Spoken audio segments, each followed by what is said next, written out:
மிக அவசரம் நான் எட்டி தொடவா அடிக்கொடியே இளங்கொடியே நான் மடிமேல் விழவா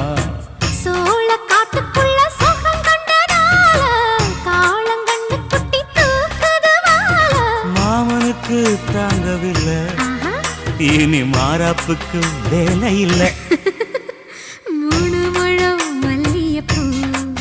உன்னை முட்டக்கண்ணால் பாக்குறதோ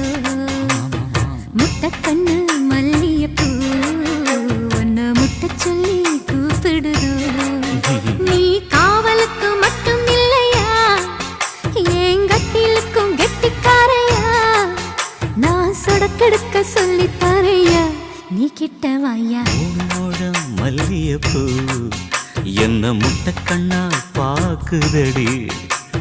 முட்டக்கண்ணு மல்லியப்பூ என்ன முட்ட சொல்லி